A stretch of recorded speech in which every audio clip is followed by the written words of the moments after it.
Hello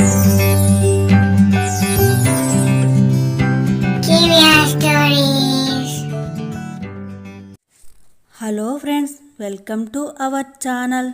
ఈరోజు మనం ఒక కథ చెప్పుకుందాం. కథ పేరు విన్నర్స్. ఇది ముఖ్యంగా విద్యార్థులకి.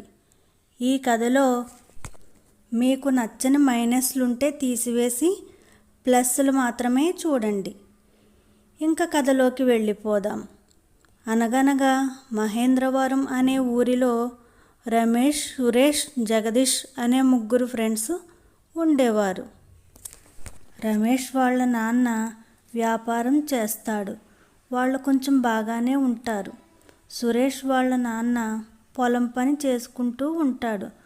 వాళ్ళ పరిస్థితి కొంచెం ఇబ్బందిగా ఉంటుంది. కష్టపడి సురేష్ని చదివిస్తారు. కానీ సురేష్ చదువు అంతంత మాత్రంగానే ఉంటుంది. జగదీష్ వాళ్ళ నాన్న పెద్ద కంపెనీ రన్ చేస్తాడు. వాళ్ళకి బాగా ఆస్తులు ఉండడంతో జగదీష్ని అతి గారాబం చేసి ఎంత డబ్బు అంటే అంతా చేతికి ఇచ్చేస్తూ ఉంటారు. జగదీష్కి మాత్రం ఎలాంటి కష్టం తెలియకుండా, విలువలు క్రమశిక్షణ లేకుండా దర్జాగా డబ్బులు ఖర్చు చేస్తూ పెరుగుతాడు. వీళ్ళు ముగ్గురు ఫ్రెండ్స్ కావడంతో రమేష్ కూడా మధ్య మధ్యలో వాళ్ళ ఇంటి దగ్గర జగదీష్లా ప్రవర్తించడం మొదలు పెడతాడు. ప్రతిరోజు ఇంట్లో లైట్లు, ఫ్యాన్లు, ట్యాప్లు వేసేసి ఆఫ్ చేయకుండా తిరుగుతూ ఉంటాడు. అవన్నీ ఆఫ్ చేయమని తరచూ వాళ్ళ నాన్న చెప్పడంతో కోపం వస్తుంది. తొందరగా నేను పెద్దవాడిని అయిపోయి జాబ్ సంపాదించుకుని బయటకు వెళ్ళిపోవాలి అని అనుకుంటాడు. ఇదంతా రమేష్ వాళ్ళమ్మ చూస్తూ ఉంటుంది.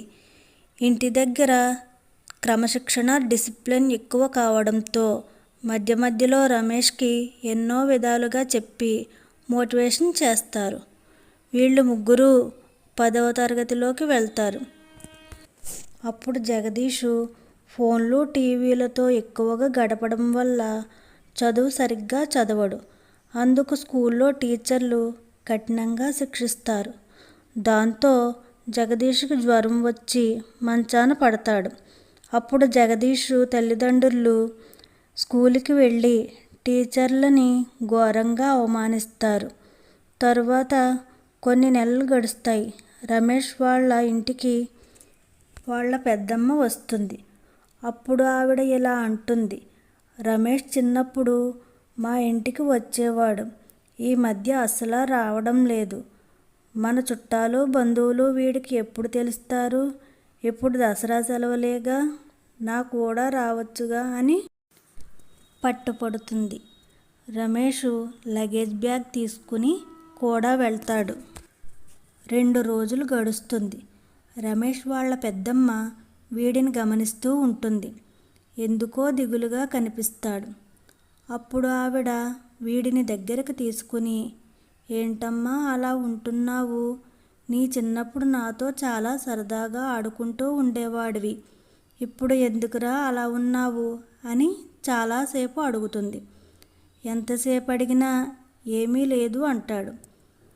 ఆవిడ మాత్రం వదలదు. నాతో చెప్పు అని అంటుంది. కాసేపటికి ఏమో ఎందుకిలా ఉంటున్నానో నాకే తెలియదు అంటాడు. తెలియకపోవటమేమిట్రా? నువ్వు 10వ తరగతిలోకి వచ్చావు కదా, వర్క్ ఒత్తిడి ఎక్కువగా ఉందా? నువ్వు అనుకున్న గోల్ రీచ్ అవ్వలేవేమో అని టెన్షన్ పడుతున్నావా? లేక హెల్త్ సపోర్ట్ చేయట్లేదా?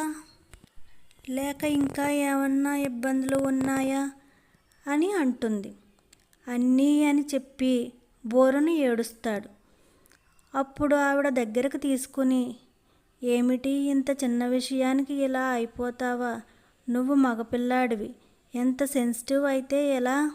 ఇంకా ముందు ముందు ఎన్నో సాధించాలి. అందులో చాలా అప్ అండ్ డౌన్స్ ఉంటాయి. నీ బాధ ఏమిటో నీకు చెప్పడం కూడా తెలియట్లేదు. అందుకే అందరిలోనూ ఉంటూ మాట్లాడుతూ ఉంటే నీకు ఎక్కడ ఎలా ఉండాలో, ఏం మాట్లాడాలో తెలుస్తుంది. చదువు ఒక్కటే ఉంటే సరిపోదు. మాట్లాడటం కూడా రావాలి. ఇక ఈ వయసుకి నీకు అంత పెద్ద హెల్త్ ఇష్యూస్ ఏముంటాయి? జంక్ ఫుడ్ తినకుండా సరి అయిన ప్రోటీన్ ఉన్న ఫుడ్ తీసుకుంటే సరిపోతుంది. ఇక మెంటల్ స్ట్రెస్కి ప్రతిరోజు ఉదయాన్నే 6 గంటలకి ఎండలో 15 నిమిషాలు బ్రీతింగ్ ఎక్సర్సైజ్ చేయటం వల్ల అన్ని నరాల్లోకి సమానంగా ఆక్సిజన్ వెళ్తుంది. అందువల్ల మెడిటేషన్ బాగా కుదిరి మెంటల్ స్ట్రెస్ తగ్గుతుంది. ఎండ వల్ల ఐరన్ కాలుష్యం అందటమే కాక ఇవన్నీ చేయటం వల్ల ఇమ్యూనిటీ పెరిగి శారీరకంగా మానసికంగా చాలా దృఢంగా తయారవుతావు. ఒక్కసారి సక్సెస్ఫుల్ పీపుల్స్ని చూడు, ఇవన్నీ వాళ్ళు చేస్తారు అని అంటుంది. ఆ మాటలు రమేష్కి బాగా నచ్చుతాయి. చాలా ఉత్సాహంగా వాళ్ళ ఇంటికి వెళ్ళి అన్నీ పాటిస్తూ ఉంటాడు. కొన్ని నెలలు గడిచేసరికి 10వ తరగతి పరీక్షలు మొదలవడంతో స్కూల్లో 100 రూపాయలు తీసుకురమ్మని చెప్తారు. జగదీషు, రమేషు వాళ్ళ ఇంటి దగ్గర 100 రూపాయలు అడిగితే 200 రూపాయలు ఇస్తారు. మన దగ్గర 100 రూపాయలు ఎక్స్ట్రా ఉన్నాయి.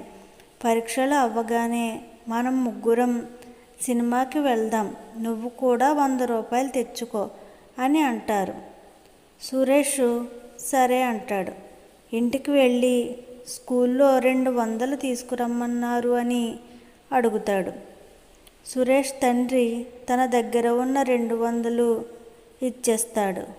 చాలా హుషారుగా పరీక్షలు రాసి సినిమా చూసి ఇంటికి తిరిగి వచ్చేసరికి సురేష్ వాళ్ళ నాన్నకి జ్వరం బాగా పెరిగిపోతుంది.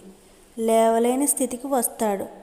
అప్పుడు సురేష్ వాళ్ళ అమ్మ ఇలా అంటుంది, మీరు ఉన్న డబ్బు కాస్త వాడికి చదువుకి ఇచ్చేశారు. ఇప్పుడు చూడండి జ్వరం ఎంత ఎక్కువ అయిపోయిందో అని అంటుంది.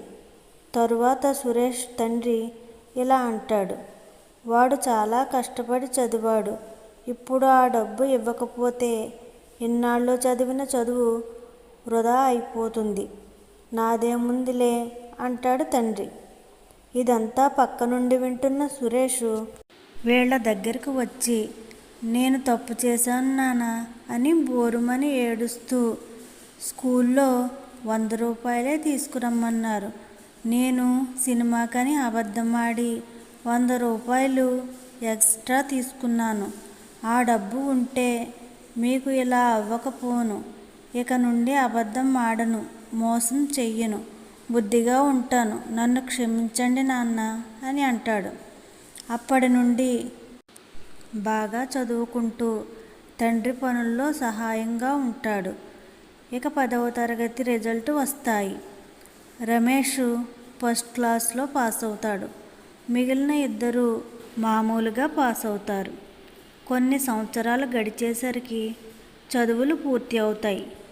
రమేష్ ఒక కంపెనీకి జాబ్కి వెళ్తాడు. అక్కడికి వెళ్ళగానే నీళ్లు వృధాగా పోతాయి. నాకెందుకులే అని అనుకోకుండా ట్యాప్స్ కడతాడు. హాల్లోకి వెళ్ళగానే ఫ్యాన్లు తిరుగుతూ లైట్లు వెలుగుతాయి. అవి కూడా ఆఫ్ చేసి వెళ్ళి వెయిటింగ్ రూమ్లో కూర్చుంటాడు. వెంటనే అక్కడికి ప్యూన్ వచ్చి, మీరు లోపలికి వెళ్ళవచ్చు అని అంటాడు. బయట జరిగిందంతా సీసీ కెమెరా నుండి మేనేజర్ చూస్తాడు. రమేష్ లోపలికి వెళ్తాడు. మేనేజర్ అడిగిన వాటికి వెంటనే సమాధానం ఇస్తాడు. అప్పుడు మేనేజర్ ఇలా అంటారు, మీరు ర్యాంకులు బాగా సాధించారు, అన్ని టెస్టులు పాస్ అయ్యారు, కానీ ఈ జాబ్ మీకు ఇవ్వటానికి కుదరటం లేదు. పైనుంచి రికమెండేషన్స్ ఉండటం వల్ల వేరే వాళ్ళని సెలెక్ట్ చేశారు. కానీ మీరు ఆఫీస్లోకి వస్తున్నప్పుడు వృధాగా పోతున్న నెయిల్ ట్యాప్ ఆఫ్ చేశారు. అది నా పని కాదు, నాకెందుకులే అని అనుకోకుండా లైట్లు ఫ్యాన్లు కూడా ఆఫ్ చేశారు. ఇదంతా నేను సీసీ కెమెరాలో చూశాను. మీ పంచువాలిటీ నచ్చింది. దీన్ని బట్టి మీరు ఎంత క్రమ పద్ధతిలో పెరిగారో అర్థమైంది. మీలాంటి వాళ్ళ చేతుల్లో కంపెనీని పెడితే బాగా వృద్ధిలోకి వస్తుంది. పై వాళ్ళతో నేను మాట్లాడతాను అని ఈ జాబ్ కన్నా పెద్ద జాబ్ ఇస్తారు. నిజానికి ఈ గొప్పతనం మీది అని చెప్పడం కన్నా మిమ్మల్ని ఇలా పెంచిన మీ తల్లిదండ్రులది. అందుకే ఈ జాబ్ మీకు శాంక్షన్ చేశాను అని అంటారు మేనేజర్. అప్పుడు రమేష్కి తన తప్పేమిటో తెలిసింది. నేను ఇంత తప్పుగా ఆలోచించానా అని తనని తాను తిట్టుకుంటూ ఇంటికి వెళ్ళి అమ్మ నాన్న పాదాల మీద పడి ఆశీర్వాదం తీసుకుంటాడు. జరిగిందంతా చెప్పి అతను ఇంతకు ముందు ఎంత తప్పుగా ఆలోచించాడో అది కూడా చెప్పి క్షమాపణ అడుగుతాడు. ముగ్గురు చాలా సంతోషంతో గుడికి వెళ్ళి వస్తుంటారు. ఇంతలో సురేష్ కనిపిస్తాడు. అప్పుడు అమ్మా నాన్న మీరు ఇంటికి వెళ్ళండి, నేను సురేష్తో బయటికి వెళ్ళి వస్తాను అని అంటాడు. వాళ్ళు సరే అంటారు. అప్పుడు సురేషు రమేషు బయటికి వెళ్తారు. ఇద్దరూ ఒక చోట కూర్చుని మాట్లాడుకుంటారు. జరిగిందంతా రమేష్ చెబుతాడు. తరువాత సురేషు ఇలా అంటాడు. కంగ్రాట్స్ రా, ఎలాగైతే నువ్వు సెటిల్ అయిపోయావు. నా పరిస్థితి ఏమిటో అర్థం కావట్లేదు. సరిగ్గా చదవలేక లైఫ్లో ఫెయిల్ అయ్యానురా అంటాడు. నువ్వు లైఫ్లో ఫెయిల్ అవ్వడమేమిట్రా, నువ్వు ఎప్పుడో సక్సెస్ సాధించావు కదా అని అంటాడు రమేష్. ఇలా అంటున్నాడేమిటి అని ఆశ్చర్యంగా అయోమయంగా చూస్తాడు. సరిగ్గా ఆలోచించు. నువ్వు హాలిడేస్ సమయంలో మీ నాన్న కూడా పొలానికి వెళ్ళినప్పుడు నువ్వు కొన్ని ప్రయోగాలు చేశావు, గుర్తుందా? వాటిలోనే కెమికల్ లేకుండా మంచి ప్రోటీన్తో ఎలాంటి పరిస్థితుల్లో అయినా తట్టుకుని నిలబడే విత్తనాన్ని కనిపెట్టావు కదరా అని అంటాడు. సురేష్కు అతని తల్లిదండ్రులకి సరి అయిన అవగాహన లేకపోవడంతో ఇంత గొప్ప పని మరుగున పడిపోతుంది. రమేష్ ఇది గుర్తించి సురేష్ని పైకి తీసుకురావాలని దానికి తగ్గ ఏర్పాట్లు చేస్తాడు. విదేశాల నుండి శాస్త్రవేత్తలు వచ్చి సురేష్ని తీసుకువెళ్తారు. ఇప్పుడు అందరికన్నా గొప్ప స్థాయిలో సురేష్ ఉంటాడు. ఇక జగదీష్ అప్పటికే ఒక కంపెనీ స్టార్ట్ చేస్తాడు. కానీ అతనికి సరైన అవగాహన, పంచువాలిటీ లేనందువల్ల ఏ రోజు కూడా కష్టాలు వాటి నుండి బయటపడే తెలివి లేనందుకు, చదువు సరిగ్గా రాకపోవడంతో పర్సనల్ సెక్రటరీని పెట్టుకుంటాడు. వాడు మోసం చేస్తాడు.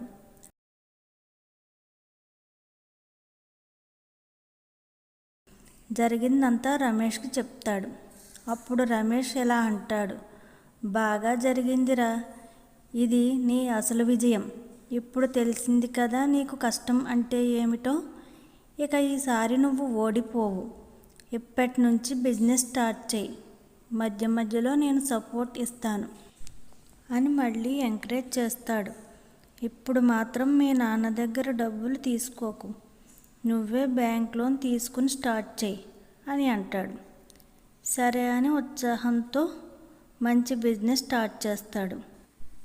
కొన్ని నెలలకే సక్సెస్ అవుతాడు. ఇక ఈ కథలో నీతి ఏమిటో చూద్దామా మరి? జగదీష్ వల్ల అర్థమైంది ఏమిటంటే, పిల్లల్ని అతి గారాబం చేసి వాళ్ళు అడిగిందే కాకుండా అడగలేనిది కూడా తెచ్చి వాళ్ళకి ఇచ్చి కష్టం అంటే ఏమిటో తెలియకుండా చేస్తున్నారు. ఇక అనవసరంగా వాళ్ళ ముందు టీచర్స్ని అవమానించవద్దు. మీ పిల్లలు ఉన్న స్థాయిలో ఉండటానికి మీరు ఎంత కారణమో స్కూల్లో టీచర్స్ కూడా అంతే కారణం. ఇక టీచర్స్ పిల్లలు తప్పు చేస్తారు, లేకపోతే వాళ్ళు పిల్లలు ఎందుకు అవుతారు? ఈ జనరేషన్కి ఇదివరకు ఉన్నంత శరీర దృఢత్వం లేనందువల్ల వారిని శిక్షిస్తే తట్టుకోలేకపోతున్నారు. అయినా దెబ్బ కొడితే కొట్టారు అన్న పేరు వస్తుంది. 2 రోజుల్లో మానిపోతుంది. దెబ్బ కన్నా కూడా మాట చాలా పదునైంది, పవరైంది. బ్రెయిన్లోకి వెళ్తుంది, జీవితాంతం గుర్తుంటుంది. ఇది ఒక్కసారి గమనించండి. ఇక రమేష్ వల్ల నీతి. పిల్లలు ఎంతసేపు ఫోన్లు, టీవీలతో కాలం గడుపుతున్నారు. ఇంటికి ఎవరైనా వస్తే పట్టించుకోరు. రిలేటివ్స్ ఇంటికి వెళ్ళరు. ఈ మధ్య సెలవులు వస్తే టూరిస్ట్ ప్లేసులకి వెళ్ళి రిలాక్స్ అంటూ బయట రెస్టారెంట్ల దగ్గర జంక్ ఫుడ్ తినటమే కానీ అమ్మమ్మ, నానమ్మ, తాతయ్యల ప్రేమ, వాళ్ళు ఎంతో అభిమానంగా పెట్టే పిండి వంటలు ఎంతమందికి తెలుసు? మన పెద్దవాళ్ళు మనకి లైబ్రరీ లాంటి వాళ్ళు. వాళ్ళ నుంచి ఎంతో తెలుసుకోవచ్చు. ఎంజాయ్ చేయటంలో తప్పులేదు, కానీ వేటిని వదలకూడదు. రమేష్ తల్లిదండ్రులు, అతని రిలేటివ్స్ సరైన సమయంలో ఎక్కువ కేర్ తీసుకోవడం వల్ల అతనికి ఫెయిల్యూరే రాలేదు. సురేష్ నుండి నీతి ఏమిటో చూద్దాం మరి. పిల్లల్ని పోటీతత్వం పేరుతో చదువు అని స్ట్రెస్కి గురి చేస్తున్నారు. అసలు వాళ్ళు ఏం చేస్తారు? వాళ్ళ దగ్గర ఎక్స్ట్రా టాలెంట్స్ ఏమన్నా ఉన్నాయా? సురేష్ లాగా ఏదైనా సాధించగలరా అని ఒక్కసారి ఆలోచించి చూడండి. చదువు చాలా అవసరం, కానీ అన్నీ సమపాళ్ళలో ఉంటేనే వాళ్ళకి అన్నీ తెలుస్తాయి. ఒక క్లాస్ రూమ్లో 40 మంది పిల్లలు ఉంటే 10 మంది పిల్లలే బాగా చదువుతారు. ఫైనల్గా టాపర్ ఒక్కరే అయితే మిగిలిన వాళ్ళు జీరోలు అని అర్థమా? ఎంత మాత్రమూ కాదు. వాళ్ళని కూడా టాప్ పొజిషన్లో నిలబెట్టే బాధ్యత తల్లిదండ్రులకి, టీచర్స్కి ఉంది. సో ఫ్రెండ్స్, ఈ స్టోరీ ముఖ్యంగా స్టూడెంట్స్కి. దయచేసి ఎవరు సరిగ్గా చదవలేకపోతున్నామని బ్యాడ్ డిసిషన్ తీసుకోకండి. Failure is the first step of success. Please like, share and subscribe friends, and don't forget to on the bell icon.